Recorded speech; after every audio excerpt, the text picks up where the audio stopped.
everybody, and welcome to the Fandom Flux Podcast, episode 146. Shit, is it 6? Or is it 5? I don't know. 5. Shit. I was doing so well. I got it right like every week for like 20 weeks in a row. Well, that's because I'm here, and as we all established last time, I'm the original sin. Yes. Yes, you are. Yes. Hi. So, I'm Casey. How's it going? What's up? And with me we have Zoro. I'm the source of all evil in this world. Fucking A. Patient. I am the only sane man on this broadcast. Surprisingly accurate. And Kenshi. I am super hungover right now. It's bad.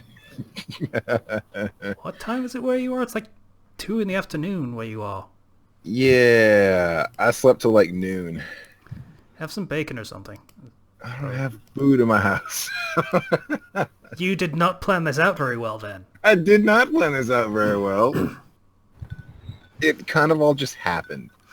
Okay, so since that's where we're starting, I guess we're starting at what we're doing, and what Kenshi's been doing is apparently getting hungover. Kenshi, why are you hungover? And other things that happened in your week. Okay, you guys want to hear about that? Then yesterday was the girl's birthday, and I bought her vodka. And we shared You didn't that have vodka. to drink it. Yes, I did. Yes, you do. You get someone alcohol, you have to share it. That's how it works. Oh. Yeah, so that happened, amongst other things. And I woke up really hungover today. So, yeah. I don't remember how I got home last night. But that's okay, because I only do that like once a year. And I guess this is my quota. So, yeah. I assume Good it for was me. stumbling, to be honest. I don't know, I'd because guess. there aren't a whole lot of sidewalks around here, so I don't imagine myself walking down the street safely. Did he Like- drive? Did somebody else drive him? I don't know. These are all fantastic questions that I need answered at some point later today. Let's see. Okay, you're not in a jail cell, so you didn't get pulled over or anything. Apparently not. Apparently, if I did drive, which I really don't think I did, I am not that bad a driver when drunk, apparently. Which is in no way a reason to do it again ever. Just throwing that out there. I mean, I gotta test this hypothesis now No, that it's out you there. don't. For several reasons. But I mean, I browned out, so yeah. Hell of a way to spend a Thursday night. I've heard of worse ones. Though, isn't Thursday the start of your work week? I'm off this week. Oh, right. Cool. Yeah, which leads to the second thing. At the start of my work week, I had a wrestling show. Or at the start of this week, I had a wrestling show.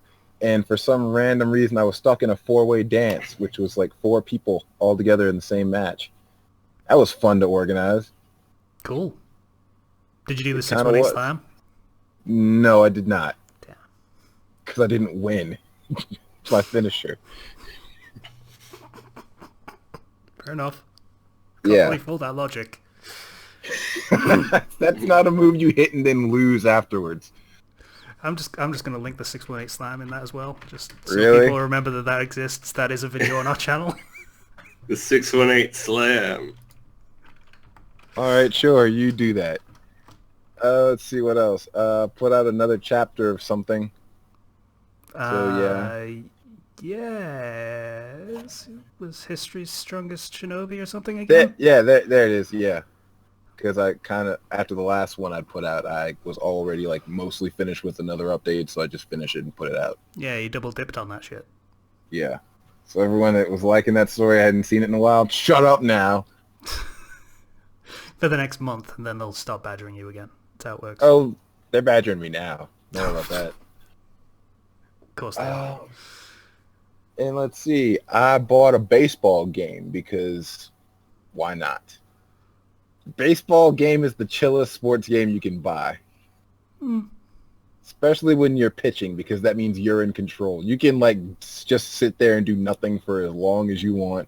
The game will not penalize you for it. I could leave it without pausing it. Go to the store like 15 minutes later and come back, and it'll still be right there. Nothing happened.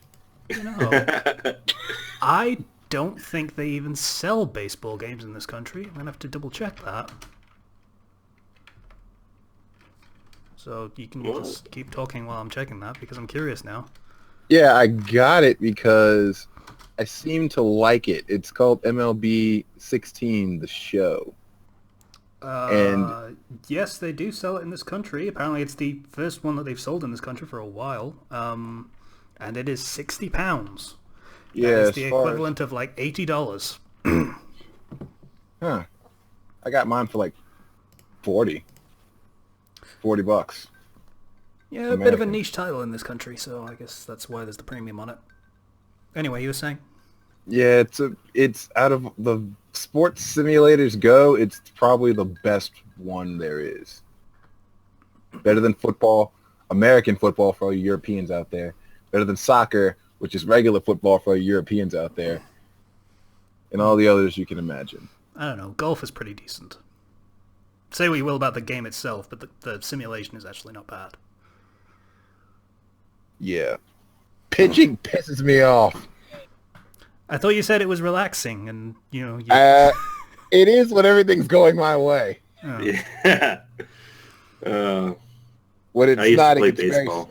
when it's not going my way, it's very stressful. It makes me curse out the game loudly. I don't curse that much doing anything else. You're giving some mixed messages there, Kenshua. It's good. It makes me feel.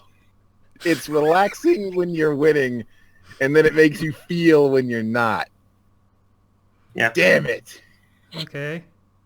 Or if Fuck you were you, like Robbie. me, and if you're like me, and as a kid you were put into the outfield and just played in the dirt, it's pretty relaxing. Yeah, I did that too. I mean, what the fuck were they putting me in the outfield for? Nothing was going back there.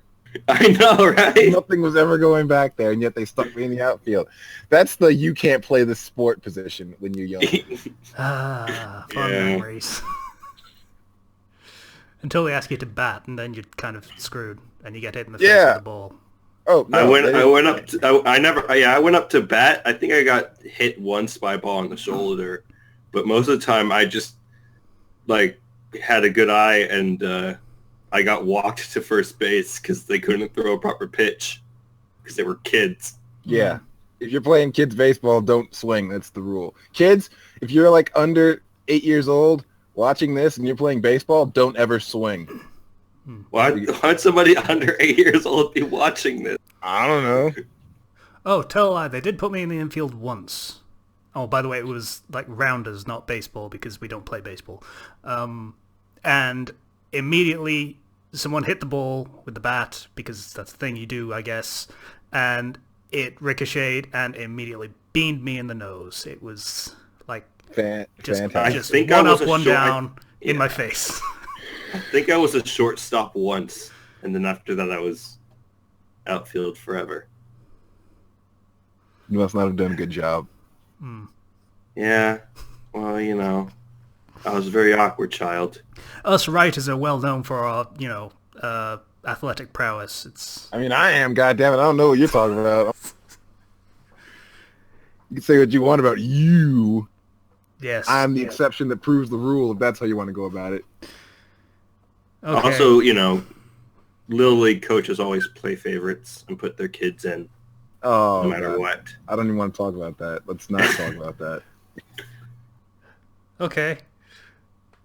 So that's it for me. That's all I got. That's it. Let's not go on a rant about nepotism. Alrighty. Patient, what have you been doing for past 2 weeks? Because you weren't in last week. Echo. Testing. Is the microphone actually working this time? Oh, yeah. Yes. Indeed. Fantastic. Oh. I'm surprised that you didn't save me for last like you have the past 2 times I've been on here simply for the sake of the joke. No, that was only once, wasn't it? Twice, including the interview with the cross brain. Oh, yeah. Besides, the joke only works for going first with someone who's not prepared and Yeah. / doesn't give a shit like Guy doesn't. So Hmm. Well, really, there hasn't been much going on. Classes are going by relatively slowly. Nothing too interesting going on yet. War history, qualitative and quantitative research methods, technical writing. Though I personally find that last one rather interesting. Hoping to make a career out of it, but that much should be obvious at this point. But besides courses, nothing really extraordinary going on aside, of course, from This Bytes publishing its 39th chapter and reaching its 1-year anniversary in the process. Woo. And Woo. I mean, I've only been on board for half of that time, of course, but it's a significant milestone, and, well, the fact that just the reception that we're getting after having come this far, it's humbling. That's the word. Humbling. That it's, as Zomniac put it, that a concept that should have died in its cradle has grown to become the 13th most popular story in the One Piece fandom, and getting better every day. Yeah. It's pretty cool when you actually get a good reception to something you're writing. Like, yeah, you're doing something good. Good on you. There's no better feeling. It's often a difficult message to get through your head sometimes. So. Oh, yes. I know that well myself, but for an artist to have others appreciate their work, there's really no greater joy. Oh. I agree. Yeah, and in some cases you can use it to feed your ego enough that it becomes a gimmick like some people. Yeah, Zero. What? I don't make a big deal out of the fact that I'm like the 3rd most popular Persona story. I'm like 19th. It's depressing. Actually, I counted. I'm like 19th and 175th for the original and the rewrite. Because I checked. Because I'm that fucking narcissistic. I'm not going to say it. There's a difference between self-confidence and narcissism, Casey. There's nothing wrong with taking pride in what you've created. Okay. So nothing else, patient? No, like, not read anything, seen anything, yada yada. Cool Well, stuff. the recommendations. I do have a couple of recommendations, but I believe that's best saved for the end of the podcast. Fair play. All right. Zero. All right, so it's been a little while. Yeah. Yeah, I don't think I mentioned this, but I did read the end of Bleach. Oh, did you? Yeah. Actually, I haven't read it. 'Cause, So you know. I read the last chapter. That's all I read of it. Yeah. So That's basically it for me. I read the last chapter. And boy, that story, like, have you guys seen the video, The Fall of Bleach? No. I watched it a long time ago. That was written before Fullbringers, I believe. That video. No. This one, I believe, is much later. There was I can't see. I think it was called Fall of Bleach, but there was this just really good video on just tracing how Bleach came to the point where it was told it had 3 chapters left to finish the series. In that case, there are multiple Fall of Bleach videos, and I watched one years ago. Yeah. It's been a long drop since it started dropping, so... Yeah. And just how, like, Kubo just went for, like, he got to the point where, his art was actually really good in the beginning of Bleach. Like, if you go back and look at it, you look later, he just doesn't care about backgrounds anymore, and the art just becomes so dull. So, I was, like, you know, a little bit. Doesn't care about backgrounds. It might be that he had assistants at the time that were helping him do backgrounds, as happens sometimes, especially for really popular series. And it's then more towards like you the could end, feel that he doesn't wasn't have them. having. It more like felt like he wasn't just enjoying it anymore. Like the creative juices that were poured into it just weren't quite the same. I think it might be 6 of one, half dozen of the other, but yeah, you're not wrong though. So yeah. Aside from that, school started up for me. Yeah, and that didn't cause any problems. Not that I'm bitter. So how's that going? Well, I'm in world literature, American literature. I'm also in a later plays of Shakespeare class and a linguistics class for English. And fun fact that I learned in that class, the word ain't actually means am not. I didn't know that. Yeah, yeah, that's right. It's like, So I ain't gonna do that. yeah, but means he I am not ain't gonna do is that. he am not, which makes it incorrect. Yeah, it has origins in Britain, Cockney, technically, I believe, and you guys co-opted it to mean something entirely different. Yeah. I was always, like, as a kid, I was wondering what the heck that was supposed to mean, ain't, because of the way everybody used it. Wow, you care about weird things. Well, I remember I had most of my childhood in Arkansas. Arkansas, that was. We lost him there. I don't know whether. Yeah, I had most of my childhood in Arkansas. So you never just picked up that ain't means is not / am not? I got so upset by the fact that people kept saying ain't all the time. Oh, you were that guy. Okay. I was, because I couldn't fairness- understand it. In fairness, that entire state doesn't know how to pronounce its own name, so it's Arkansas. That's what it's supposed to be. That's how I say it. It's Arkansas. When everyone pronounces Arkansas, but I say Arkansas because it's funny. They pronounce El Dorado as El Dorado. So, yeah. Okay. So linguistics class has been fun, learning about all the different ways people speak and whatnot. So you can just be a hipster jerk about how everyone talks now? Fantastic. Well, no. That's what you're gonna It's do. not like that. It's more like there is, as long as you understand it, it's not linguistically, grammatically incorrect.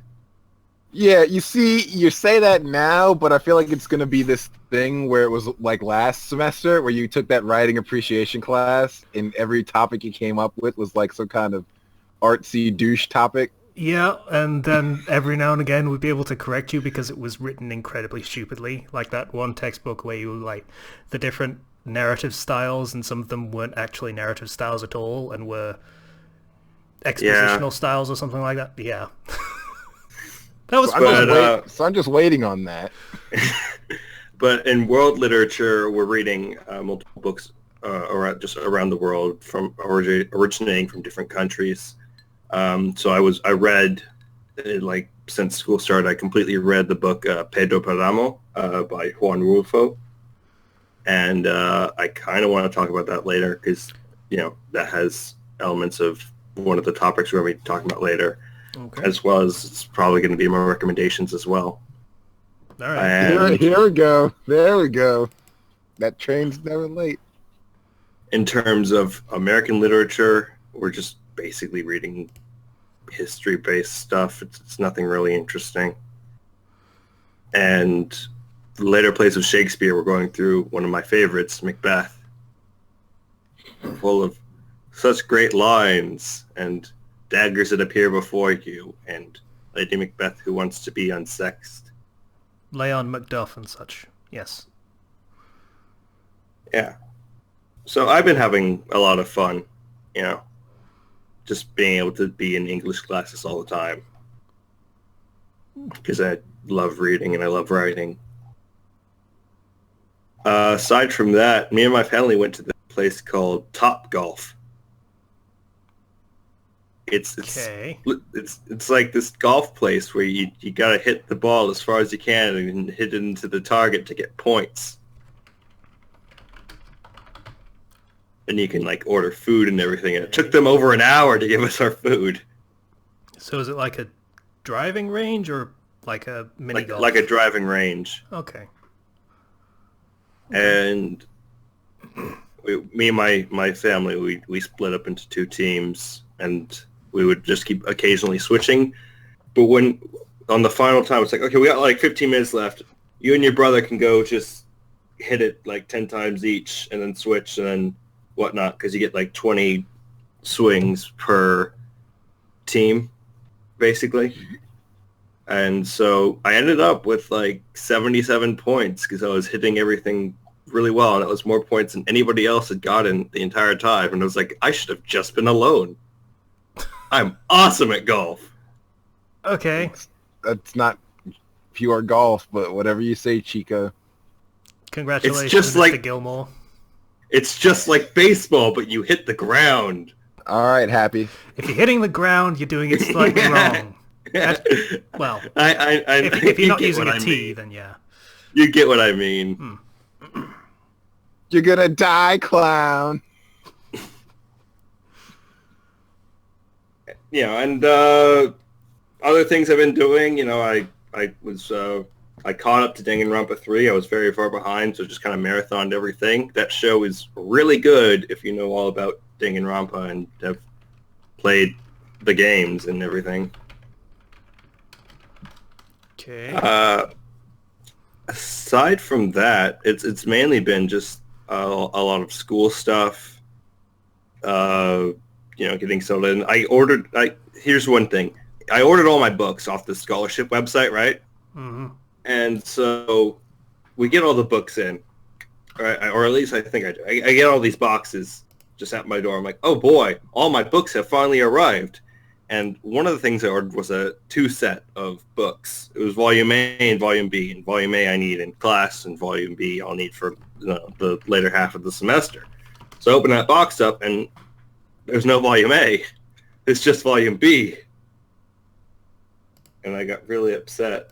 And I tried to call them, but they wouldn't answer. And why? Why can't you just give me both books? Why? But other than that sad news, I now have to find out what the heck's going on. But nobody's picking up my calls. And it's putting me on hold for like 10 minutes without answering or anything. I would say my week has it's been pretty good all together. Cool. Is that everything? Yeah. Okay. So my week is... Right.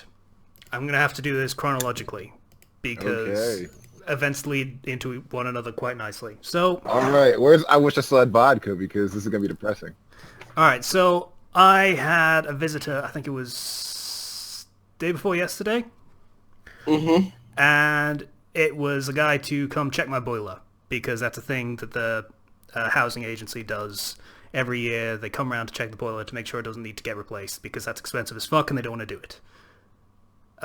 So he comes around and we get to chatting, as people tend to do when they're stuck in your house for half an hour. Mm-hmm. Patient is doing a play-by-play in the chat. Thank you, I appreciate it. All right. So he comes around, and as we're chatting, turns out, super cool guy. He is an anime fan, and he's done some AMVs on YouTube. He has a channel. He's actually done some cosplay. He went to a convention recently and cosplayed as Luffy in disguise from the Dressrosa arc. Lucy? Yeah. So he had a So picture what, are you of that. dating And it this was guy pretty now? He's spoken for, unfortunately. It's a joke, by the way. So, yeah, and we get to talking, and he has since subscribed to the channel, so yay. I'm advertising, hint hint, to people that are not, like Kenshi. You posted 2 chapters, dude. 2 full chapters. Anyway. This is what we deal with behind the scenes and on the scenes. Yeah, so that was pretty cool. So his YouTube channel is called Hat Pele. I'll link it in the show notes. He showed me some of the MVs. They're pretty damn good, actually. Like, as in, he clearly spent a lot of time getting them exactly right, how he wanted them. So, fair play. So that happens, and while he's doing it, he has to check the gas meter. And I realize, hey, I have like 40 pounds of credit on my gas card, so I should put that on while he's here. I do that. That's right, yeah. Patience, put it in the chat. Oh, cool, he has a DeviantArt page. Okay, good to know. Someone's messaging me, like, right now. So, you didn't blow up your place, did you? No. Just mentioning all this gas. Don't bother checking there, Casey. That was me accidentally messaging you on Skype instead of on here. Oh, that's Force fine. of habits. So, yeah, I put the credit on the meter. Turns out that was a good idea. I had an interview yesterday. Did really well on it. It was all good. On my way back, I leave my wallet in the cab. Oh. So, good thing that, I put the gas credit on the meter, because that gas card is gone now, and it would have been 40 quid out. Unfortunately, I am still 30 quid out, because that's how much was in my wallet. That's Did you call the taxi company? about $45. I did, and they said, wallet, we don't know nothing about no wallet. I don't know what you're talking about, you fucking wallet. Shut up, go away. So, yeah. It's, my favorite taxi company. It's great. Love those guys. So, yeah, out £30, had to cancel my bank card and get sent a new one, which is going to be a couple days. And my super cool wallet that I've had like 10 years and was actually really expensive that I now need to replace. So, yay. You know how I get my wallets? How? I use my GameStop points. Wait, you mean the shitty cheap wallets that you get in video game stores? Like the merch ones that are crap? GameStop points. I buy my games and they give me points. And I got myself a Deadpool wallet and it works out fine. That's how I got my Captain America wallet that I'm using right now. Okay, for the sake of context, I'm actually going to link the wallet that it was. And you can see why I'm so freaking depressed about losing this wallet. If it's something lame, I don't know what I'm gonna do, but Laugh. Yeah, that price tag is $99. lame. You should pick one with a cooler design next time. I'm sorry you're sad that you lost your ergonomic wallet. It's not ergonomic, it's just really fucking cool. Yeah, so little put out by all of that happening. Kind of sucks in general. Yeah. But aside from that, it was pretty cool to meet someone that just entirely out of nowhere just has the same interests as us, which doesn't happen very often. You know what? That was not the tagline that I fell for, by the way. Patient, have the most. Patient one points out the tagline is have the most high-tech butt in the room. Yeah, that did not sell me on it. It was the actual fact that it's really cool. That actually. That tagline is starting to sell me on it personally. Also, I don't keep my wallet in my back pocket because that's for crazy people. I keep it in my back pocket. How is that comfortable? You get used to it. That's not a thing I want to get used to, is having a slab of plastic or leather or something just sort of molded into my arse cheeks. That's not something I want, thank you. I'm with Casey on this one. I always keep my wallet in my side pockets. I mean, I don't even use my back pockets. Likewise. Yeah, it's freaking crazy people. And phones are even worse Hey, because those are solid, like, shells. It's... Why'd you put your phone in your back pocket? I don't know, but people do. It's weird. I mean, at least with my wallet, it's leather, so it's not really that much of a problem. Thank God coin wallets have kind of gone to the wayside, because that must be murder. Giant lump of metal just sitting there underneath it. Ew, wouldn't want to do that. Anyway, that's... Well, if you have a wallet in each back pocket, you have some support. Moving on. I don't even... What's that supporting? I don't want to... Yeah, I think that's pretty much everything. Though I do want to point out we have 498 subscribers, so some people listening to this, tell your friends that they're missing out on an awesome channel that they don't have to watch or anything, but subscribe because... We need to do... Casey, what's our 500 subscriber special gonna be? Probably video, I guess. Do that again. What? Video podcasts? We could do that again? Don't say why I'd not. be all for that. Hangouts is still a thing. Oh yeah, it is still a thing. Yeah. Woo. Yeah. And it doesn't break for Kenshi, unlike certain other programs that we will not name. It doesn't. Also, fuck that program. No kidding. I don't know why you guys are going around not giving it a name. It 'Cause I'm not doesn't gonna deserve one. Not dignifying it with a name. Okay. Okay.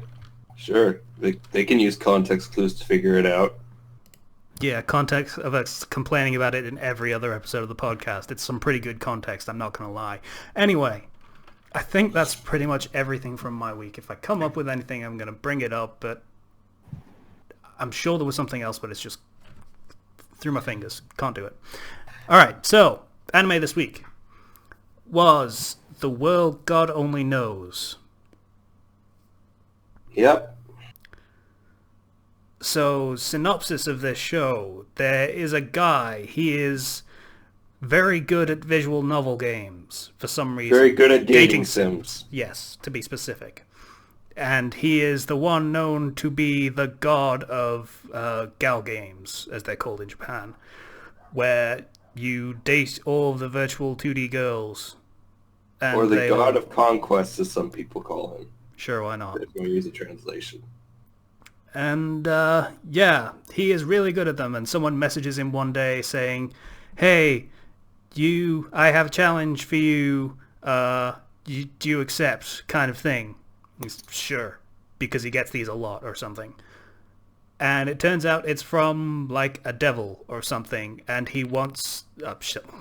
She, naturally, it's a she, wants him to help exorcise lost souls that have latched onto girls by getting them to fall in love with him. The girls, not the lost souls. Well, basically, what's happened is these things just they fill up the empty part of these girls' hearts. So he needs to fill up that empty part with himself. That way, thus kicking the souls out. Magic battle to justify the plot. Anyway, he is not happy with this because he does not know how real girls. He's a very 2D girls are best type of person. Yeah. He literally says, I like two-dimensional girls. That's... Yeah. Not exactly subtle subtext, but yeah. So the entire show is basically him trying to woo real girls and finding out they're a little bit deeper than the 2D variety that he's used to, etc. Yeah, and etc. he can't, and he has to do it or else his head gets chopped off. That too. Because there's a collar around his neck. And yeah. Okay, so we're going to go with Zero's opinion last, because Zero actually watched the whole thing and knows the manga and all that shit. So his opinion is going to have a lot more context than the ones Kenshi and I have. Alright. That's fair. So, Kenshua, what did you think of this one? I don't know, it bored me, to be Yeah? honest with you. The dude, he's weird, and to the point where I cannot, I can't get along with what he's doing. The only thing I'm on board with him with is being pissed about being forced in a situation, but not for the same reason that he's pissed about it. I'd be angry about being forced to it in the first place. He's just mad because he has to do it for real women. I think he's also mad that he's forced to do it in the first place. You don't really get that, though, at least not in the early episodes. If it comes up later, I don't know. But you really get the impression that it's just because it's real girls, and he doesn't want to deal with that because he's terrified of them, basically. And as far as I've seen, he legit handles each girl like it's a girl in a game, which is weird. And he never fails. He needs to fail at some point doing that, because that's not what life is. Yeah, how far did you get into it? I got like 5 episodes in. Forgive me for putting forth a line that's, well, perhaps not cliche, overly appropriate under the circumstances. It does not do to dwell on dreams and forget to live. Yeah, that's basically the message of the show, I think. Or it's supposed to be. I don't think it's the message of the show because he does nothing but succeed with his approach. Bear in mind, there are 3 seasons of that show at present, and might actually be more, I don't know. But, there are 3 seasons of the show, and the manga... There are 3 seasons of the show, and the manga extends even farther. Yeah. So there's a lot more to the show, and I figure the idea is eventually he starts to fuck up and things go against his expectations, and he learns, hey, real girls are cool too, or something along those lines. I was not overly offended by this. I only watched 2 episodes. So I saw the one with the sports girl, and that was fine. I was a little confused as to how the dating sim logic worked on a real girl if the entire concept of the show was real girls aren't 2D girls. It kind of went against the logic, but I guess they needed to establish that, yes, he does kind of know what he's doing. Then the second episode came in, and it started to do the subverting his expectations thing, and I appreciated that. It was also... My biggest problem with the show is probably a very personal one in terms of what I enjoy in a show. It was very cringe comedy. And I have trouble watching that, personally. So, it's not something I'd probably keep watching. I mean, aside from that, I was actually enjoying it a little bit. It was fun, in a very light sort of way. But that was really a stopping point for me, was the cringe factor. I just can't deal with it most times, so...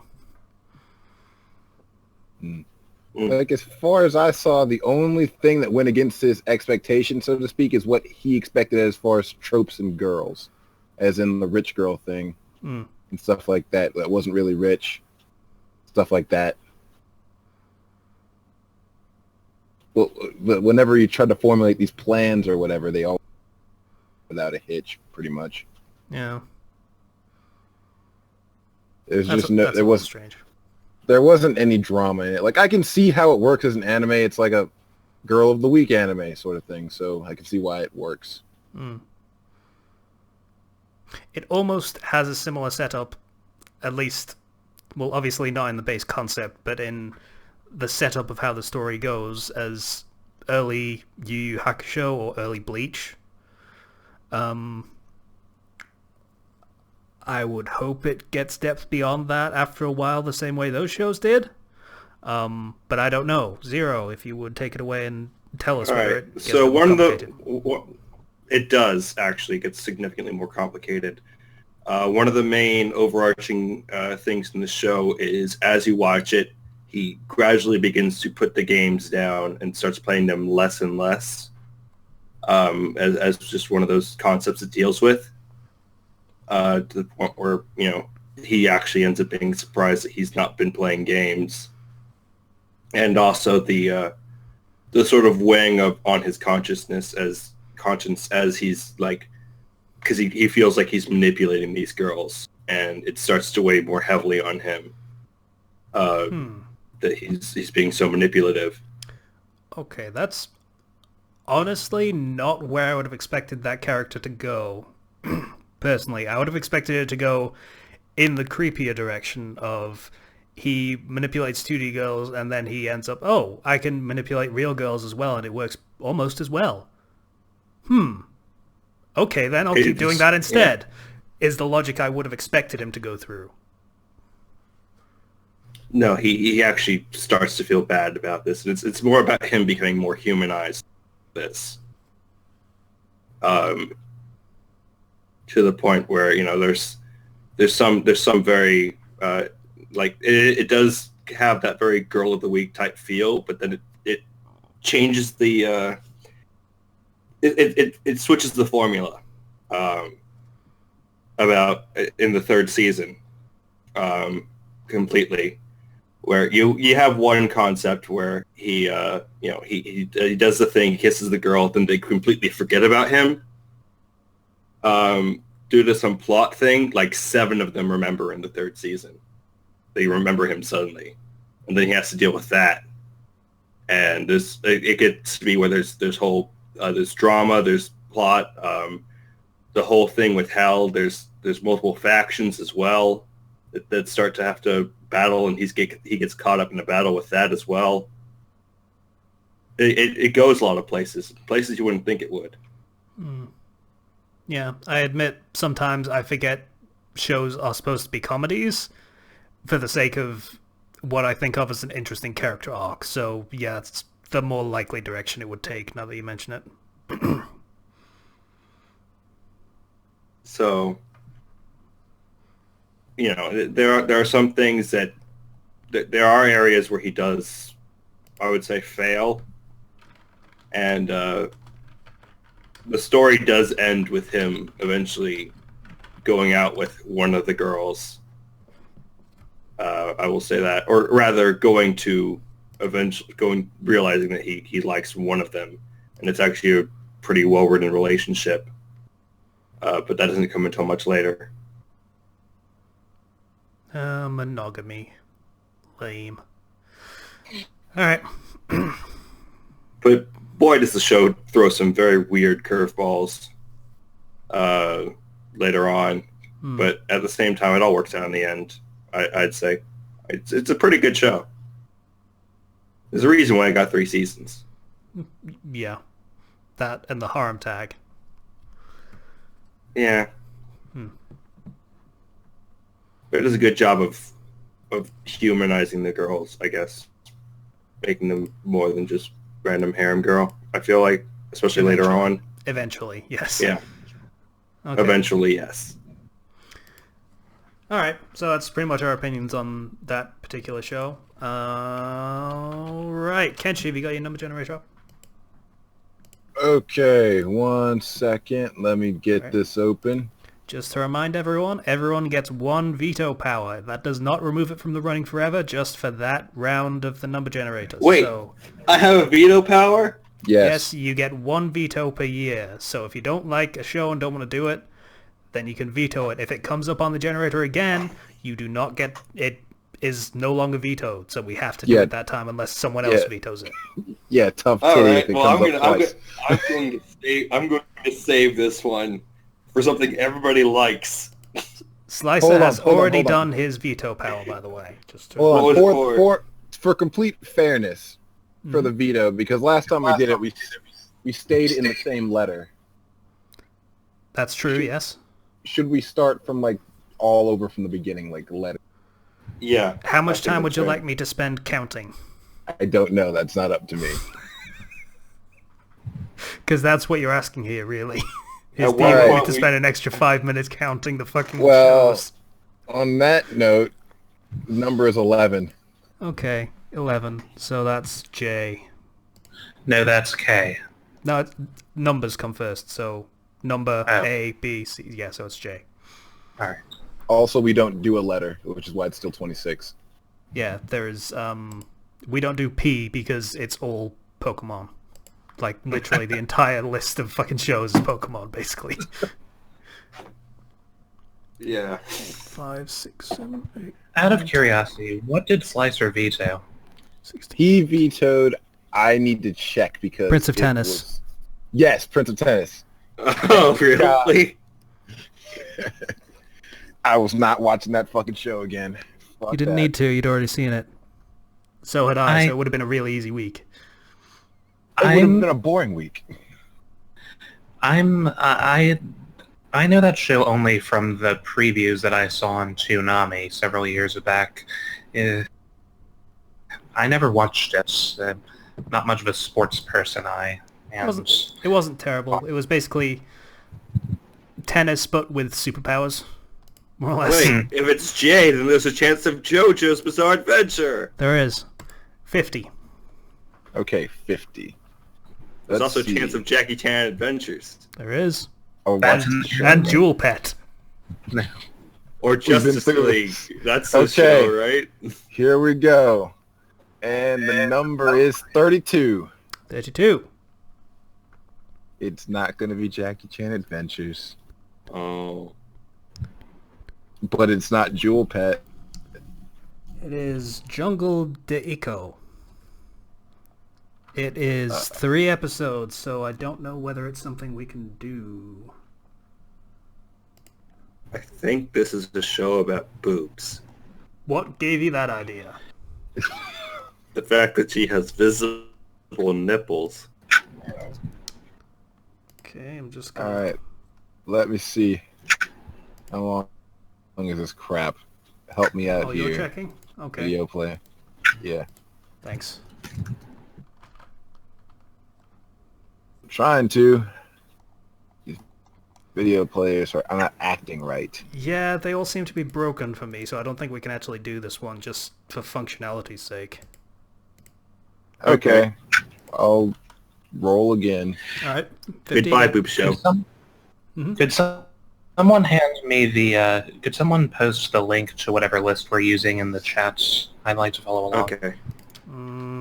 Okay, I got it. Thank you. Oh. No, I got beat. Alright, 5.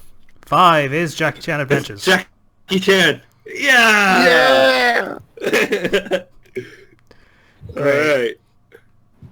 Watching the first episode of Jackie Chan Adventures. God damn it. What are you mad about?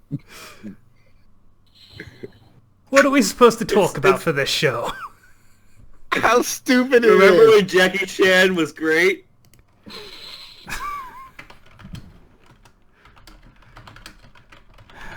Jackie Honestly, Chan I am- Adventures. I enjoyed watching it myself when I was growing up, and in recent years, a couple of years back, I reviewed some of the earlier episodes, Season 1, Season 2, up until it started being a disjointed plot every week sort of thing. I stopped before they got into the part where the next big antagonist showed up after the Demon Sorcerers, but honestly, the art style was lacking, but the plot lines were pretty interesting, in my opinion. Okay, we're not reviewing it this week. That would Yeah, I be know. next week. So, Yep. Just defending my opinion on it, mind Alright. you. oh, Jackie actually, next Chan week we'll be doing Wednesday, so you Adventures. won't be on anyway. So, thank you for giving your opinion in advance. I won't. Yeah, I won't be here for Jackie Chan Adventures, but I'll tell you, it's a fun show full of Jackie Chan, so that's why you should watch it. You won't be on a Wednesday? Oh wait, Wednesday? Yeah, we're doing Yeah, I'll Wednesday be on next Wednesday. week. Okay. I thought you. Yeah, my brain said Thursday for some reason. If it's Wednesday at noon, then yeah, I won't be able to make it, but if we're doing it the same time Wednesday, I can make it then. All right, we'll see Same. what we can do. We could do it the same time. I'd be fine with the same time Wednesday. Yeah, I don't know whether everyone would be okay with that or not, so we'll double check with the email and send it. Inside Baseball. All right, so Jackie Chan Adventures, unless anyone wants to veto. No. I don't know. Who I'm would so veto excited. this? This is how I feel about it. I feel great. Why does it sound like you're hopeful that someone's going to veto it, Casey? Because I want someone to veto it. I mean, we have Do you 12 not- weeks left. I could just veto it myself. I mean, if that's what you want to do, I can't stop you, but It's your Seems like a waste. choice. seems like a waste of a veto.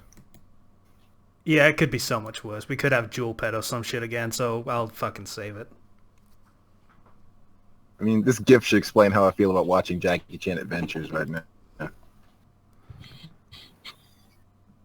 Why do you dislike the Jackie? Huh, Casey? Okay, he's dancing. That's cute. All right. All right, so let's move on to actual topics. How long have we been going? About Long enough. almost an hour. Almost an hour. Holy shit, that's Almost good. an hour. Okay. All right. I know it's bad when you say that's all.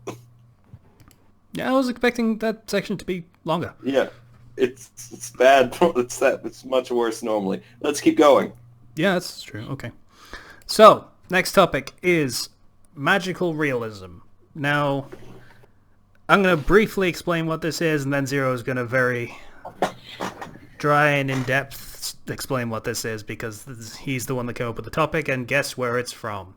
Alright, so magical realism is basically where a very serious and realistic story, usually literary fiction, which is all about message and themes and such things,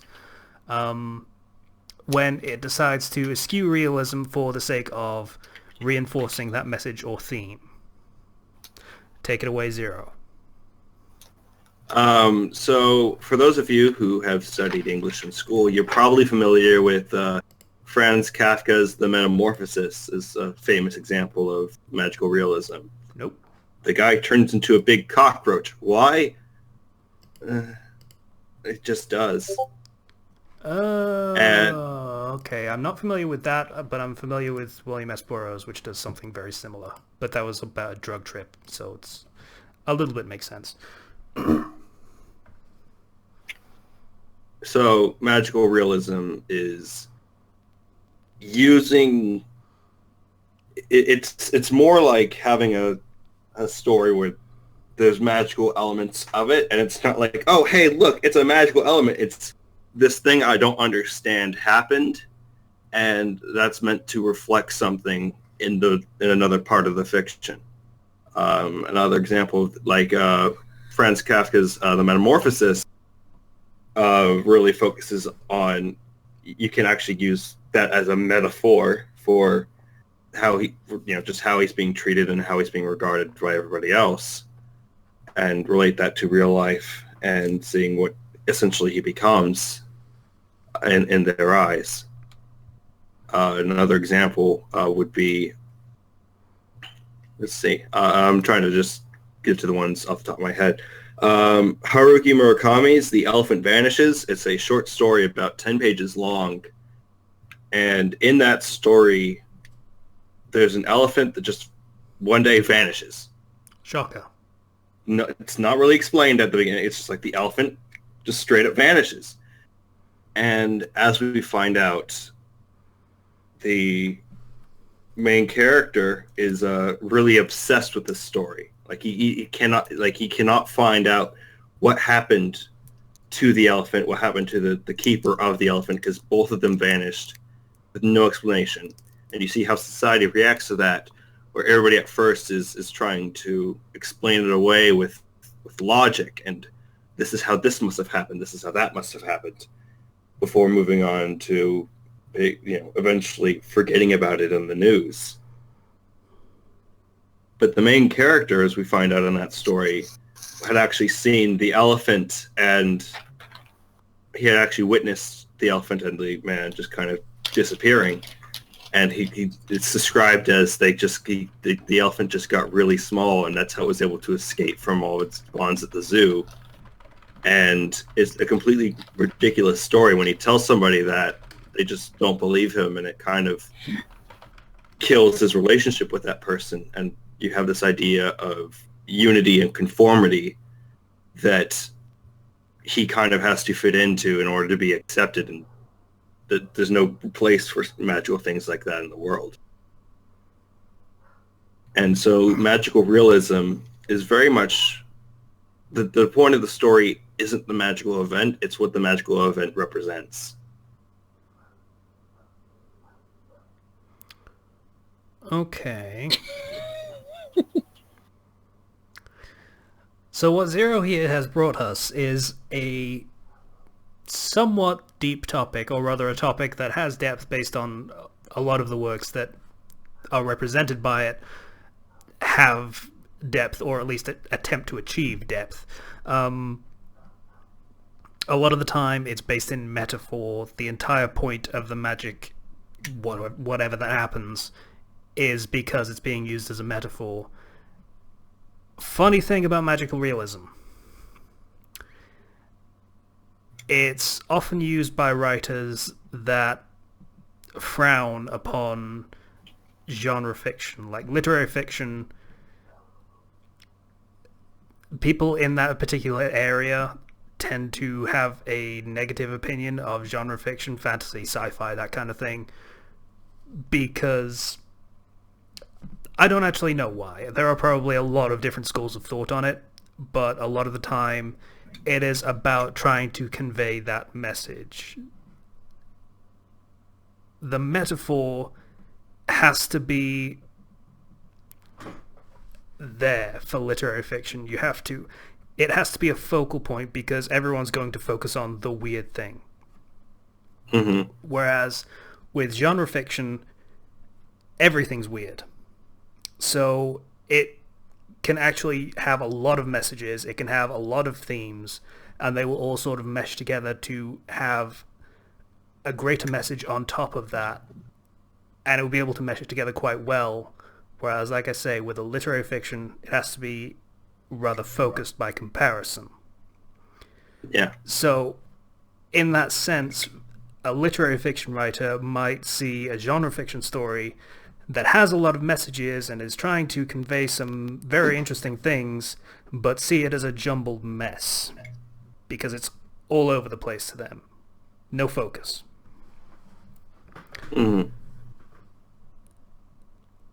Likewise, with genre fiction, the metaphor doesn't just have to be in a single focused thing. It can be omnipresent. It can be everywhere. Like, for example, it's going to be a terrible example, but things like Deus Ex or other cyberpunk dystopian future type stories, they are not subtle metaphors, but it does work as an allegory for class systems and, changing face of humanity and things like that. Yeah. But they're omnipresent, and you just don't get that in literary fiction, where it just picks and chooses what is going to be the focal point that is going to be different, that is going to take the reader's attention. One of the things about magical realism is, it's not about the magical part. More so, it's about what that magical part means in context with the rest of the story. Yeah. It's about the metaphor. It's not about the thing. So, for example, in my world literature class, I was reading Pedro Paramo by Juan Rulfo, and that one, once you get into the context of the author himself, lost his father and his mother when he was young, but he lost his father first. And the story is about a man whose mother's dying, and with her dying wish, she wants him to go find his father, to go back to where her home was. So he goes back to where that home is. But the entire town is basically dead, and he starts seeing all these ghosts that just kind of appear and disappear. And at one point, even he dies, and yet the story keeps on going to tell the story of his father. And all this whole entire thing is very weird, with lots of things disjointed, but the main purpose is it's more about what I took it away as dispelling the myth about his father, because you get to see his father when he was he did things that were good or showed a side of him that wasn't evil, and showed sides where he was very much an evil man. And it's about showing that his father was neither of those but human, and kind of dispelling the myths that he might have had when he didn't grow up without his father. So, Okay. yeah. Can I ask, Yeah. would that message have gotten through as clearly if you weren't given the context of what the author's life was?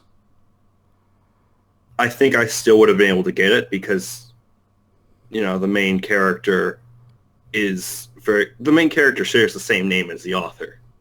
Mm-hmm. Like, he sees his mother die and tell him to go find out his father. So the idea of this being more focused around the missing father, and there's a specific line that says once he goes out to find his father, he starts forming all these sort of, his imagination runs wild, basically, about what his father's really like. So the idea is conveyed. Okay. Yeah. My problem with that sort of thing is the author dies, the story doesn't. A lot of the time, over time, we lose more and more details about the author, but the story will endure. So if the messages aren't conveyed well enough in the story itself to be made clear without the author as context, that is a failing of the story, in my view. Well, the story has essentially two parts to it, where it takes the perspective more towards the father, and it takes the perspective more towards the son. And as you read it, it's more heavily focused on the son in the first half. With there's parts of the father's aplenty, but then towards the end, it becomes more focused on the father until it's all about him. And there's lots of ideas conveyed, such as all these whispers of this town, these voices of people who are long past. And yeah, Okay, Zero? there's a lot to the story. Yes? I won't and can't argue the merits of a story based on a story I haven't read or even heard of before. I know. Just trying to make a point. I'm just trying to clarify. Also, not going to link it because there is no way in hell I could have spelled it. So, just trying to bring some levity back into a show that has gone super serious all of a sudden, folks. All right. Well, this is the writing section, and I like magical realism. And he's typing it so that I can fucking link it. Great. Thank you, Zero. All right. Yeah, this is a book that you very much have to read multiple times because of just how the story is told, and trying to make a timeline of the story is hell. But at the same time, it's told in a way that I guess would make sense. I'm not too certain on it sometimes. It's a very complex story. So yeah, magical realism. It's not about the magical event. It's about what it means for the rest of the story. Yeah, I have problems with literary fiction in itself a lot of the time. Not because it's trying to get a message across, that's fine. Like I say, genre fiction does that too, and I would argue a lot of the time does it better. But mostly because they unnecessarily make it complicated. So the idea that, hey, you need to read this story several times over to really get it is not a point in its favor. It's a point against it. If you're trying to get across a message, you should get across the message. I'm just saying that because of how the timeline works, I think it's a book that you would get a lot out of if you read it multiple times, and I feel like there is merit in stories that are told like that. There is. Yeah, okay. So. I'll just let it lie. There is. Anyone else want to say anything after me and Zero have argued for the past 10 minutes? I mean, you guys did good. Thanks, Dan. Appreciate it. What the fuck am I supposed to say to all that? I'm not really sure I have much to add in that vein either, but in regards to the last thing you said, there's a difference between having to read a story multiple times in order to gain the most basic underlying meaning and gaining the most basic underlying meaning the first time, and upon rereading, you're amazed at how much more depth there is to it than you saw in the first read through. Fair play. There's a fine line between those two. Like, I was able to understand it the first time through, but I feel like I could get more of it again. Okay. So do we want to move on from this topic before our entire audience vanishes in a puff of logic and thought? You were the one who decided to make this a writing podcast. Gosh. Okay. So, apparently the next topic is obligatory searing because I misspelled it.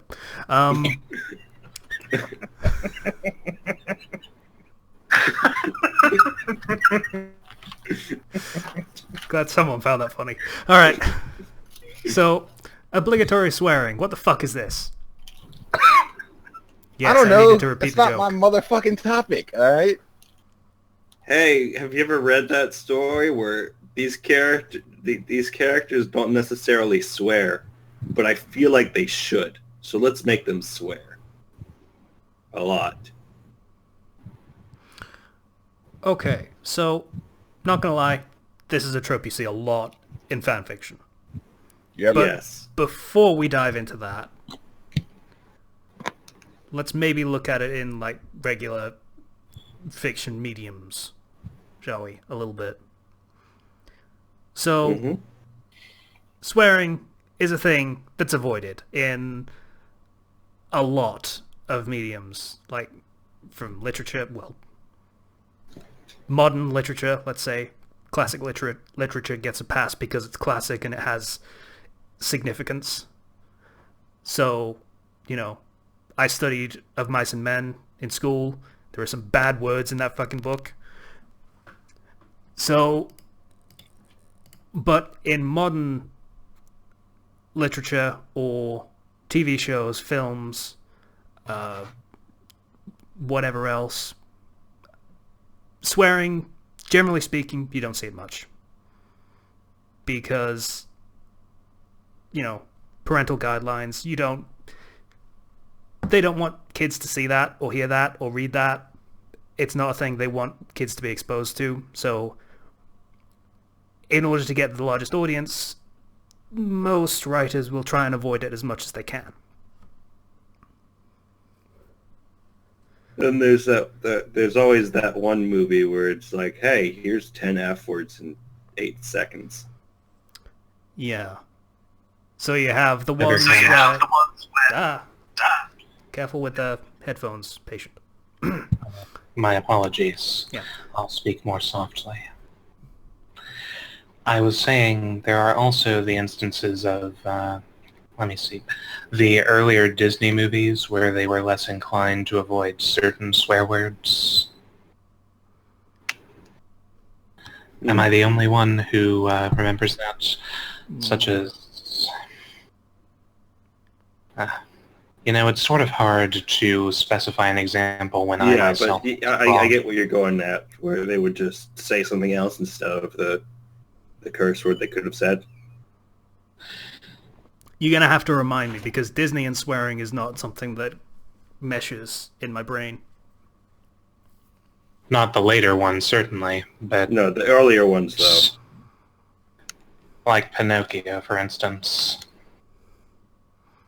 They were, they Someone had make many... a joke about his nose? Something? That's Get your the mind fruit. out of the gutter. I don't know, it made sense to me. That was the lowest hanging fruit you could have gotten. I was more referring to the Pleasure Island part of it. You can guess what swear word surfaced there rather often. Yeah. Blowjob? That was a random guess because I have no idea what you're referring to. Keep me out of this now. Look at what you've done, Casey. I'm not even joking. I seriously don't know what he's referring to. Is he like Zero where he won't drop F-bombs? He's typing. Oh, he is! Oh, that's a problem. See, patient Zero is like that too. I should say was, because we eventually got him to swear. Well, Because we saw it as a challenge. Well, I mean, it's not really... I haven't ever said the F word or the S word. You guys made me say the A word once, I think. Amongst other things. There was a D in there once. Well, obviously I can say the word dick. Not obviously. That's not too hard. Not too hard. Yeah. Zero threw some D's on that bitch. Not sorry. Ew. Yeah. Same here, patient one. I was raised never to swear, but these guys have been trying to make me lower that. The only thing I will say now is occasionally. I mean, me and Casey were horrible people, so Hey, I'm here to entertain for the people, and that's, well, that's a terrible reason to swear. Yes. Just put his microphone back on. There are plenty of people who are quite competent entertainers without ever resorting to such vulgar language. Let's see, the Marx Brothers... Okay. As I said, it was a terrible reason, though I will point out it does help in certain occasions. There is a reason that precision F-strike is a trope, and it's not just for dramatic reasons. But even beyond that, it is a part of language for a reason as well, and there is a very good reason to sometimes drop a word that has more significance, more power behind it. Yes, essentially. Exactly. So I will say it has its place. I know certainly that in my own writing, I'm not afraid to have a character swear if I think it's what that character would do in character. Yeah. I'm going to be perfectly honest. I also was raised not to swear. We weren't allowed to say the word dawn. So I get that, but then one day I heard my mum cussing up a storm with multiple letters of explosives for very good reason, and then I understood, yes, there is sometimes a very good reason to swear. By example, they shall lead us. By example, they shall influence us. I mean, I was probably going to swear anyway, no matter what. Because I'm just that kind of person. Yeah, you're an asshole like that. Yeah. See? Comedy. All right. So, obligatory swearing. Sometimes people think that they have to put in swearing. Yeah. When they really don't. If let's say a film, for example, is going to have an R rating, let's use the American system, if it's going to have an R rating anyway, they will put in swearing because it's expected, because it's an R-rated film, and they might as well. That's not a good reason to do it, but some films will do that. Yeah.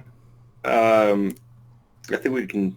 You guys want to move on to just fan fiction? Because I feel like that's where we're all just waiting to go. Well, we can do. So, to bring back a point that I made earlier, the moral guardianism of a lot of shows and films and books and etc., etc., etc., will have characters, adult characters, might actually swear in, regular parlance. They might just, drop swear words in certain situations that actually happen in the stories. They don't swear. They will not swear ever, because before Watershed, basically. So, in fanfiction, sometimes they decide, okay, an adult might swear in this situation. Let's have them swear in this situation, for example. So, My question becomes, who is being betrayed there? The writer or the characters? I mean, the writer of the original or the character in the story? I mean, there's some characters that seem like they would swear if they were, if they were allowed to, in the context of their medium. So I don't see it as betraying the character in most cases, because some seem like they would. Okay, Patient? It could easily be both, in my opinion. I mean, Serpent's Guy demonstrated that it's quite possible to keep a character in character and still deviate them immensely from the original author's intention. But the fact remains that the creator wrote them in a certain way, and, well, swearing is one thing that personally I don't see as necessary to add where it wasn't present before. I mean, for certain series like what's that one I saw the clip of? Character by the name of, you'll probably recognize it. Character by the name of Jan Valentine, I think. Helsing? That's it. I distinctly recall that show had a very, very colorful vocabulary, very open for the various forms of swearing. But shows like One Piece, well, I won't lie, this Bites does take a lot of liberties with swearing in that particular fic. Don't know if that's Cross's influence rubbing off on them or not, or if it's just in any case, it's Well, bringing up One Piece specifically is an interesting example, mostly owing to the fact that Japanese doesn't have swear words. Yeah, they don't have swear words. It's all there's rude and there's rough and there's even crude language, but there's no swear words that are like, like they can speak roughly or speak in slang, but they don't actually have curse words. Really now, I knew that they had different standards over there than over here, but I wasn't aware that it was quite like the Japanese language. The Japanese language as a whole is very polite. It's ridiculously polite. Like, there is no real way of saying "don't do that," I believe, in Japanese. What the phrase ends up translating to is something along the lines of, "that would be less than ideal," or something along those lines. Well, there's just another reason for me to learn Japanese then. So it is. And speaking of One Piece fics specifically, like I can understand when it's a self-insert and the self-insert is cursing, but when you have characters like Luffy just cursing with no good reason for it, as I've seen in some stories, or Luffy again is a very specific example where it is a very childlike character. It doesn't feel like he would have those words even in his vocabulary. Which is strange, because he spent a lot of time around people that swear a fucking lot, or would if it wasn't in Japanese. Well, to be honest, he does swear several times in the anime and manga. Usually, of course, only when he's faced with an opponent. But the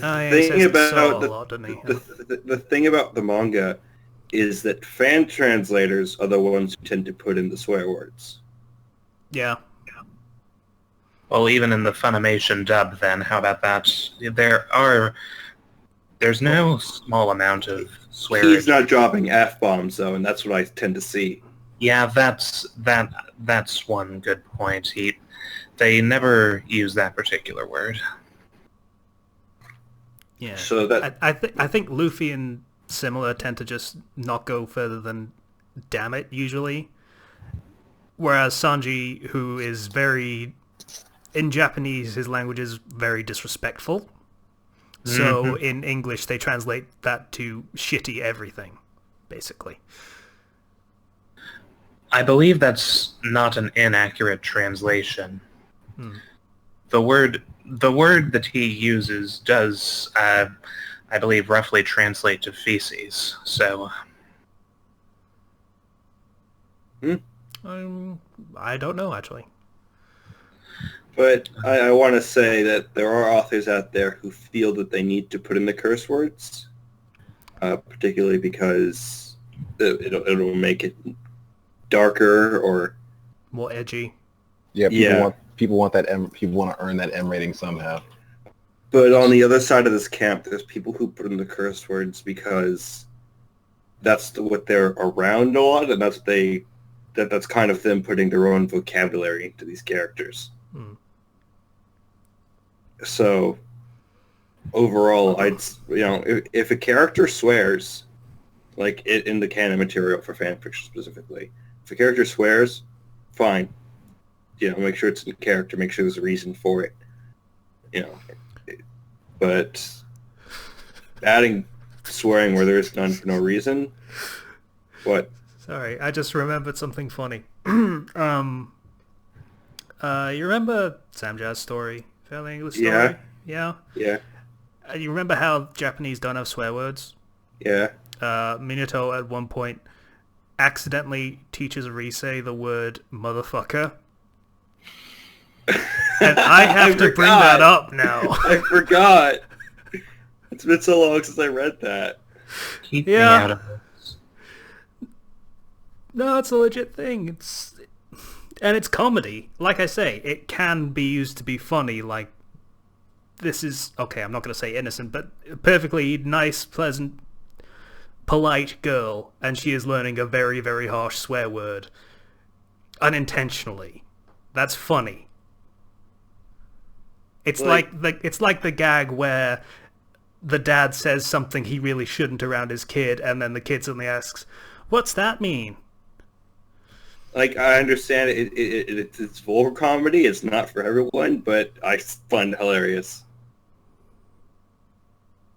Yeah, there is validity in it. So, you got anything else to say about obligatory swearing? I don't know. I mean,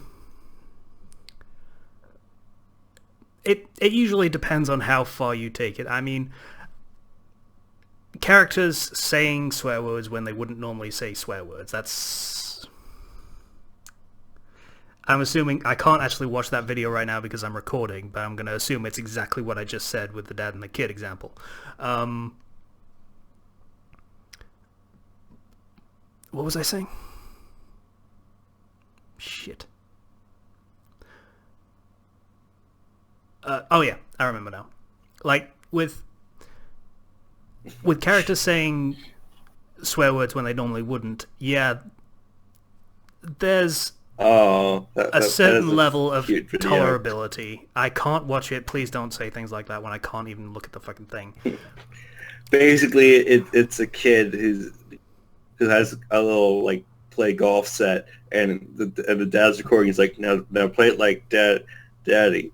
So he hits the golf ball, and then he throws the golf club away. He's all angry. Okay.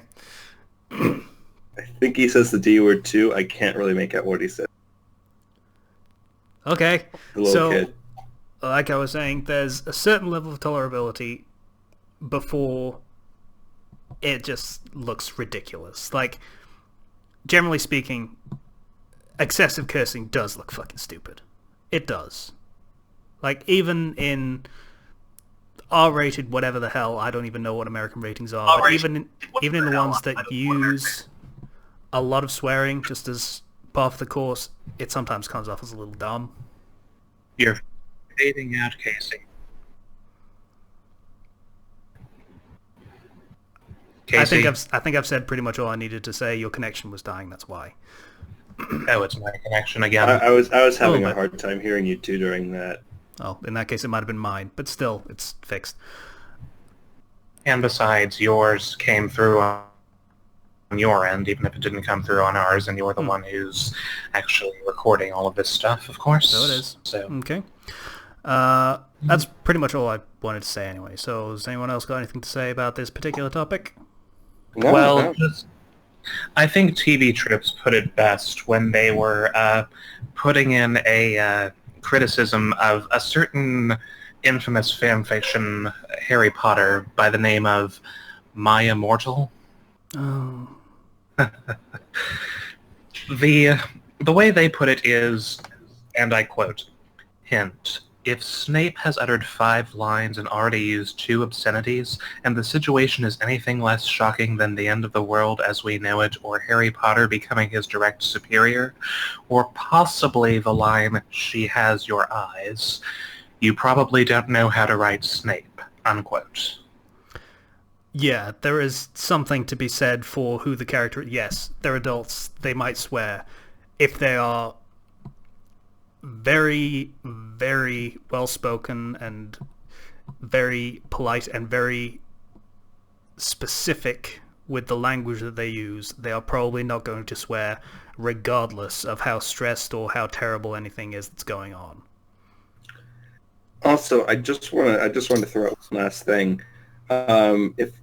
If you have a character that constantly swears all the time, and you have another character who doesn't swear but is very cool and collected and deliberate with their language, and you're trying, everybody's going to think that the one who's much more deliberate and cool and calm rather than the angry swearing person is probably, if they're both villains, then the calm one's the bigger threat, and you kind of make the other one seem childish. Yes. Agree. Which makes me the most dangerous villain here, then. Basically. Well, I don't know. I think I'm pretty dangerous. No. Oh, really? Would you care to back that up somehow? I have a God, sword that's on my creepy. wall, and I don't know when it'll snap. I didn't think so. I'm probably the one that's most likely to snap on this podcast. Honestly. Remember how I joined in the last podcast at the last minute, and then Casey just said I was terrible and awful and the cause of everything, and I went away? Yes. It's an abusive relationship, I swear. It's going to end up with somebody dead, and it might be either me or Casey. Or both. They are both part. Gives me pause. Okay, so that's obligatory swearing. Let's talk about obligatory searing. So, I'm not a fan, to be honest. I don't know. I'm not a fan of overcooking things, really, to be honest. I prefer a good medium. I overcook everything. I overcook everything. That's just how I am. We should be having recommendations or something now. No, don't we have one more topic to get to? Do we? We threw that on the extra topics list. Oh, right. Then, yeah, it is recommendations time. So, starting with Casey, then? I wanted to talk about obligatory searing. Okay. You can. Fine. Flame broiled. Okay. Burger King burgers are pretty damn good, and they do have a bit of obligatory searing going on. So... For a second, I thought you were going to recommend Burger King burgers. I would recommend Burger King burgers in a fucking heartbeat, okay? And it'd probably be my last heartbeat as well, because I like Burger King. That's how it goes. Anyway.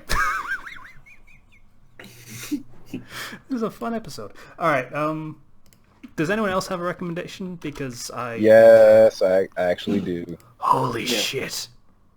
Shut your mouth. See, that's a good reason to have a fucking swear word thrown in there, because this is, like, monumental. This never happens. Shut your filthy whore mouth, alright?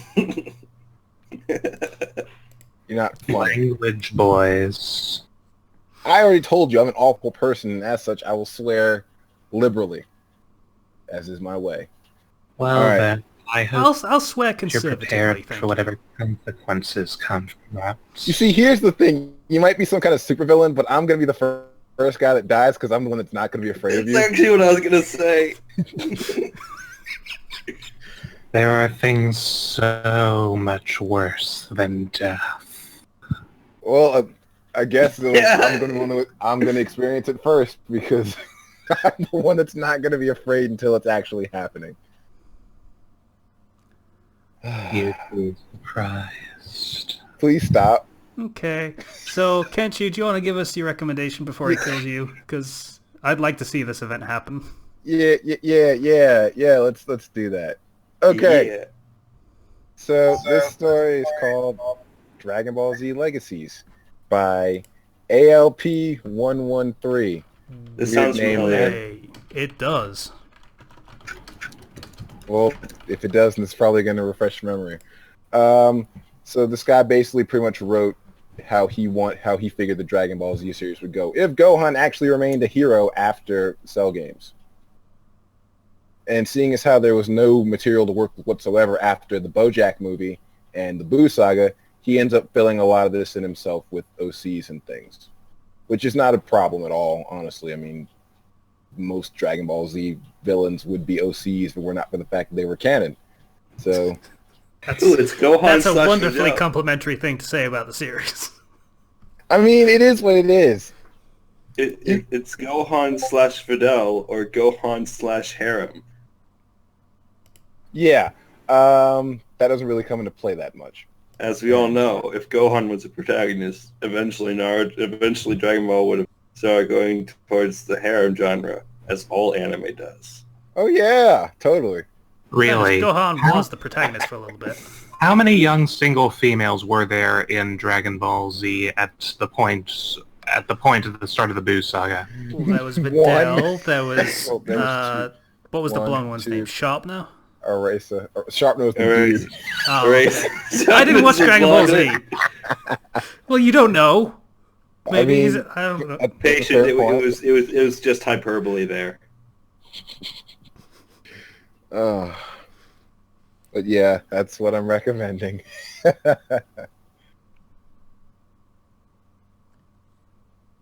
Okay. Oh, sorry. I completely zoned out there trying to think of other girls. And, no, there really aren't any other. Yeah, there aren't. Remember, and then Gohan stole Android 18 because screw Krillin. Fair enough. He doesn't do that. Doesn't do that in the story. Don't worry about What's it, that. Launch, maybe? Launch reappears and she's super old, but it's okay. No one ages in Dragon Ball Z. Because he has a de-aging technique that has not been brought up until now. And we're You know basically who not does describing age any in harem Dragon Ball series Z? ever. And it requires his junk. Chi-Chi ages in Dragon Ball Z. She just gets more and more wrinkles. And Goku's just like always young till the day he dies. Well, that's what happens with your Super Saiyan God, Super Saiyan God. In fairness, does Bulma age much in the series? Like, Yeah, visually? I feel like she does. I mean, in the Trunks film, yes, but otherwise, not so much. I feel like she does. Her hairstyle changes. That was pretty much all the evidence I saw. She gets like more wrinkles and stuff going on, but at the same time, she's also rich. True. Very good point. Very valid. Also, you know, the daughter of the owner of the biggest technology company on the planet, so that probably helps too. Gohan grows up. Yes, he does. Yeah, that's what happens when people age. They get But older. he does age. You guys are saying nobody Yeah, ages. he does, but Bulma pretty much has a robot face at this point, so it doesn't sag anymore. She stole the plans for Android 18 and, you know, retrofitted a little bit. Alright. So Dragon Ball Z Legacies is Kenshi's Yeah. recommendation. Yeah, that's what I'm recommending. I'll take a look at it. Okay, my recommendation is Re:*Gamer. It is a Naruto and Re:*Monster crossover. So I have Zero to would do like it.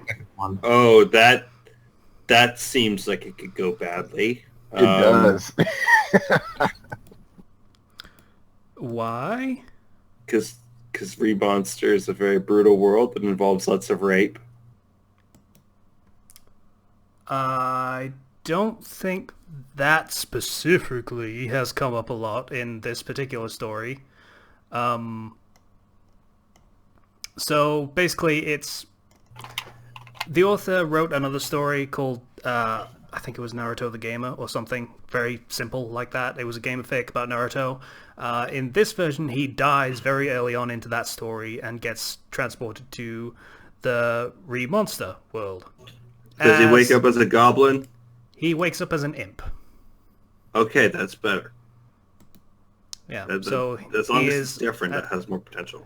A tiny little creature that he can fly, the other ones don't actually know how to, that is basically vegetarian because they're not strong enough to hunt meat. So naturally the first thing Naruto does is hunt meat. And he still has his gamer powers and such, so he starts being a little bit broken, then a bit more broken. Then the entire point is he is trying to build a civilization, and the fact that he's broken starts to matter a hell of a lot less. Because he might be broken, his people aren't. Alright. And there is a lot of effort put into setting up the world and the political maneuvering and the characters. There is a continually updated map of the face of the countries that are involved in everything going on that he updates after every chapter. This seems like there's oh my gosh. Okay, this is stuff that's not... There's more effort put into this than the actual original Remonster story, just by looking at it. Quite possibly, yeah. Oh, speaking of fanfics, gosh darn it, I forgot.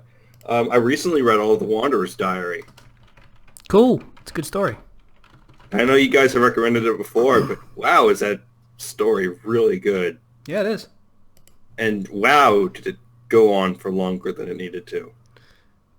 Probably, but it is also a very, very comprehensive narrative covering all of Fallout 3, literally all of it, including DLC. So, yeah, fair play. I feel like the character moments, though, that they had, there could have been more of. I don't know. I really like the audio logs. I want more. Yeah, favorite line is still probably, realized she was offering sex, going back down there now. Yeah, that was the best entry in the diary ever. Yeah, that was a good story. So, Regame it. It's pretty good. Like I say, hell of a lot of effort put into it. There's a copyright on here. Fair play. He has a copyright on the first chapter. Like, copyright updated on 5/26/2016. A lot of this stuff is new and original, like all of the countries and everything, so that copyright is valid. Also, copyright is still a thing, even for fan fiction. If people steal that shit, it's still not okay. This one is similar, except this will have D&D creatures coming out almost every chapter. Ooh, I'm hooked. Yeah, D&D, World of Warcraft uses a lot of those. Like, Naruto ends up being a troll. He is still currently a troll. Yeah, over 300,000 words. It's really, really good. So Naruto returns to his base state as a human, as a troll. I get it. It's funny. Yeah. It's not really. Anyone else got any recommendations? I think that's it. I do. Patient does. He mentioned it earlier on. Patient. Oh, I forgot. I thought he already gave it. I was puzzled. All right, I've got a couple of recommendations. The first one is called Zoro's Directions, a One Piece fan fiction, naturally. Okay. So you're familiar with it? No, the title really tells me all I need to know, but I want to read it. It's a one-shot fic, 1,098 words, and it's currently the 12th most popular fic in the fandom. Again, sounds about right for what the title is. Yeah, it's just a short, amusing little story about Zoro gives directions. Yeah, that's That's really all that they need to say. It's just a brief story, basically omake length in covering a bit of humor, and I just thought I'd bring it up considering that it's the next one that this bites. It has to surpass on the ladder to the top One Piece. What are you rating the numbers by the way? Most popular. I'm rating them based on how many favorites they have on fanfiction. Yeah, right. Favorites is more telling than reviews. Zoro's Directions currently has 1,569 favorites. I would go with follows personally, but that's just me. Well, favorites means that's how many people like your thing. Follows is how many people are currently following your thing. And if it's a one-shot, it's not going to have any follows. Precisely. I mean, there's only about 166 people following the story. And for reviews, I've seen massive stories that have like 50 favorites, but like thousands of reviews because they put out like 3,000 chapters and they get like one review every 3 chapters. Yeah, sounds about right. I suppose that could sort of be applied to CV12 Hornet's story, actually. Anyone here familiar with Kantai Collection? That's the one about the Shipgirls, right? I know of it. I haven't actually gone into that fandom or anything. Nor have I, but CV12 Hornet, Super Ego of the Crossbrain, very much has, and his story, Things Shipgirls Are No Longer Allowed to Do, I believe it's called. It's just a bunch of small chapters put together, each one specifying a amusing incident that leads to a new rule being put in place that they're not allowed to do that anymore. Sounds interesting. Yeah. So do these Shipgirls play Battleship? I'm sure that was meant to be a joke, but You'd have to ask Hornet about that. Because that would be like that would just be, I don't know if that's fourth wall breaking or what. I don't know. That seems like it would break my mind. These girls are battleships, and also they're playing Battleship, and you just sunk the battleship of the battleship. He's trying. Don't blame him. All right. So, good story. Fascinating idea. For God's sakes, here, shut up. Well, here's just a brief. I wasn't planning on recommending things involving Shipgirls that are no longer allowed. That's the actual title. But before I give my actual next recommendation, here's just the rule written at the top of the first chapter. Stop giving bottle rockets to the younger destroyers unless you are willing to make repairs on your own. And basically it just covers the incident that led to that rule coming about. So yeah, Kantai Collection fanfiction, one of the more popular ones in the Kantai Collection fandom, though I'm not sure just how large that's particular. Yeah, not very large at all. Only 401 fics, including the mature fics. I assume for Kantai Collection, most of the fics are the mature fics. Actually, no. Really? Yeah, for Kantai Collection, there are only 66 M-rated fics out of 401. That's surprising. And none of them are actually higher than things involving Shipgirls that are no longer allowed. They're all rated T. Huh. Faith in humanity slightly restored. Slightly. Every little bit helps. Anyway, moving on to the recommendation that I had planned. It's a story called Brother on Board, another One Piece fanfiction story by John Silver.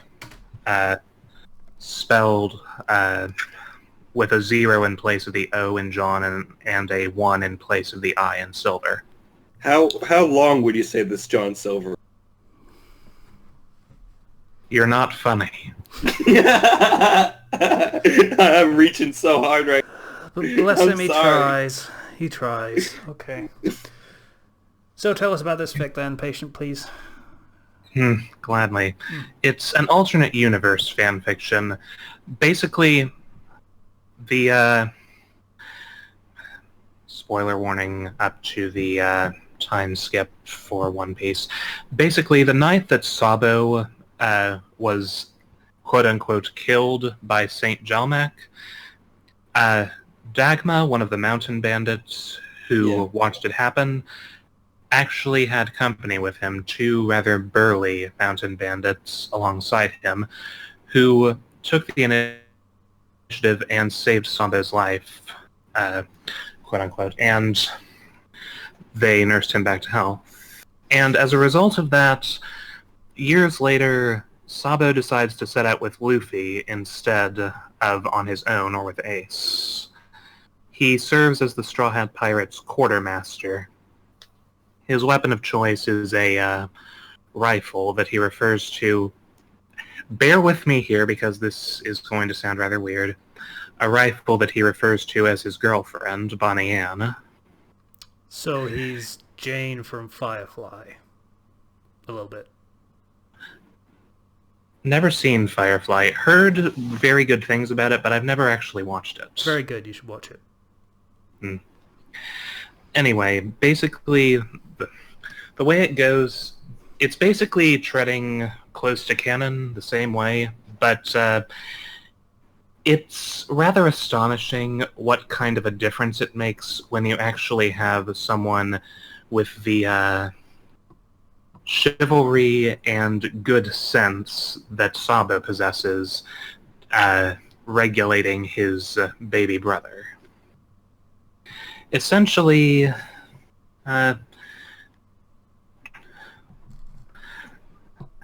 they're being recognized for the good deeds that they do, rather than being seen as stereotypical pirates.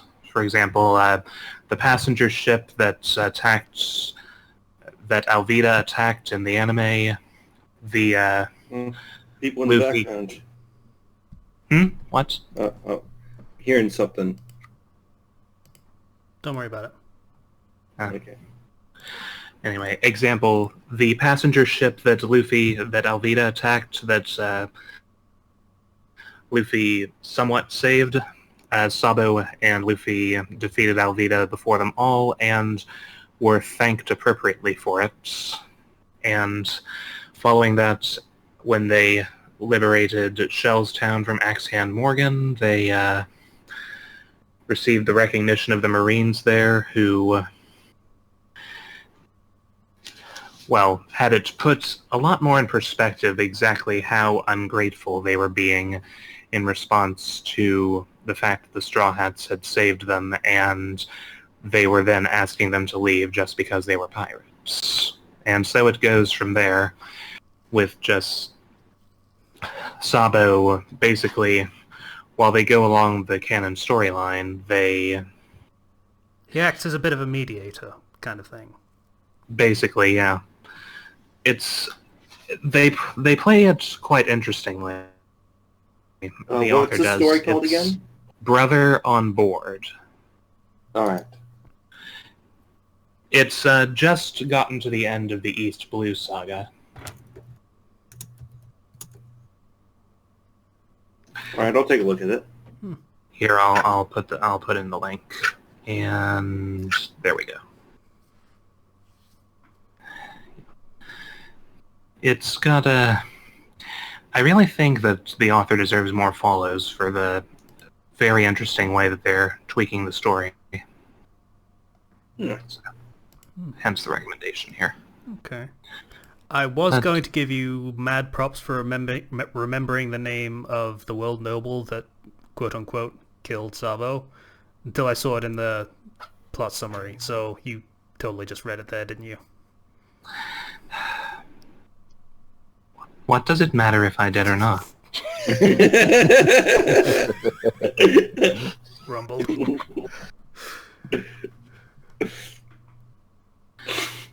But yeah, Brother on Board, Zoro's Directions, and things involving Shipgirls that are no longer allowed. Those are my recommendations for this week, and odds are that I'll have a couple more next time. Good to know. I like people that bring recommendations, because I get nothing from Kenshi most weeks, and Zero just keeps recommending light novels that no one's ever going to read. So, you know, good job. Some of my recommendations are really, really good. Some I just recommend because I don't say when they're bad. But some of them are really good. I'm sorry, Casey. I'm too busy trying to produce content instead of read it. Oh! Get shit on me. Despite the fact that... What? Has Casey updated anything the last week or two? I have not. The most recent chapter of Face Every Shadow requires me to write stuff, so I've been percolating on that. I've started writing my fic again, my main fic. I've decided to pick up the pen once more because I've been just doodling around with original stuff for a while. So you're writing with a pen, you're doing it wrong. There's nothing wrong with having a hard copy in case the electronic one is lost. In fact, that's part of the reason that one of the more recent that's it.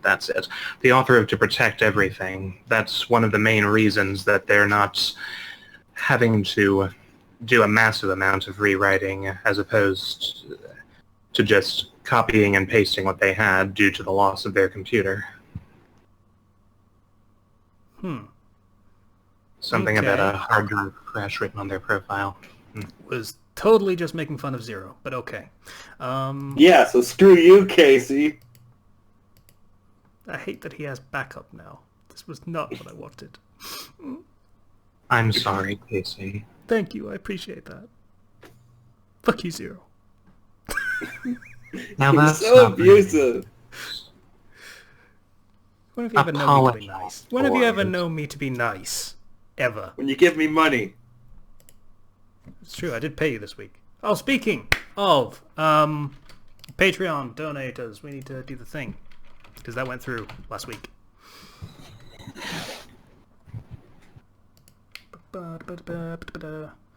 Soon as it lets me log in.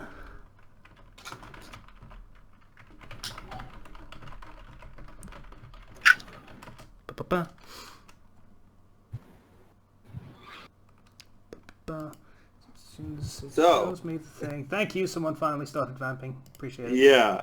Except it's he's Zero, so looking for fuck you, that. Zero. Mean. He hates That me was so just much. mean. Found it, by the way. It's all good. You're lucky I'm a person that can handle this. Yeah. Gosh. Well, if he couldn't, I'd probably stop. Probably. I mean, I've had far worse friends. Yeah. Oh, we're friends. Yay. It's touching. Okay, so donations this month. Oh, okay. So, starting from $5, thank you to Tempest Troper for once again donating $5. We very much appreciate it. Next up is, trying to do this in order. The Crossbrain has donated $10. It's our pleasure to support you. Oh, thank you. Once more, it's our pleasure. It's really... They get to redeem a reward for that. It's Patreon. No reward asked for. They can get one if they want one. It's up to them. Yeah. I think $10 is the commission price bracket, I think. So if you want us to write one of us to write something, just ask, I guess. We'll certainly bear that in mind. All right. So next up we have Korvac, who donated $20. Thank you, Korvac. I hope you really got your money's worth with the commission that you asked for. Yeah, he enjoyed it, but I mean, that was a few months ago. Oh, Delivered to him. tell a lie. Corvex's donation was declined for whatever reason. Don't know why that was. Don't know whether he wants to fix it. I mean, he already got the commission, so if he wants to stop donating, Yeah, it's up to him. it's fine. Huge fo... No. Huge... We can't say his name, okay? We can't. Huge... You figure out a way to pronunciate it when we do. I think it's Yeah, Huge I was lost. It's $20. Thank you, Huge. Has he had his guest spot this year? I don't remember. I think he has. If he wants to, I'm sure we can have him back on. Yeah, sure, why not? I know it's awkward for him because he's Australia, so that's another time zone that we have to work in that's on the other side of everyone else that I have to accommodate. So, Arixum donated $30 this month. Wow. Yeah. He must really want to get back on here. Whenever our schedules line up, he's still got a standing invitation. He said this was because his donation didn't go through last month, so... Yeah, so thank you, thanks, Arixum. man. You really didn't have to do that, but thank you for it anyway. There's nothing wrong with being generous. It's a great joy, in fact. Yeah, there are just some people out there who are better human beings than me. That's okay. It's okay. I wonder how long that list is. What list? I mean, as people better than Kenshi. I mean, as decent human beings, there's a lot, but as general beings, not many. All right, just making sure. Okay, so any closing thoughts on this episode of the Fandom Flux podcast?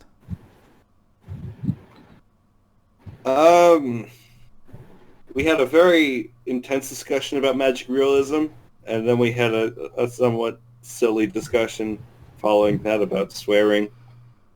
So, overall, I think we had some nice balance in this episode, and thank you all for listening so far. What I learned today is that there are now 2 people I know who don't curse at all, and I need to change that. I'd sooner die. I can You try. see, you can try to force patient one, but I feel like he's just like he's a super boss. You can't. I mean, like, I'm pretty sure I can annoy him into cursing. Okay, he is literally the Snape that he used in the metaphor of the Snape that doesn't curse. Okay? You would really have to try. You would have to kick his puppy or something. I don't have a puppy. Which makes it really difficult to kick his puppy. Yeah, you'd have to get him a puppy, make sure he grows attached to it, and then kick it. Now, why would I grow attached to such ephemeral... See, that's the hard part.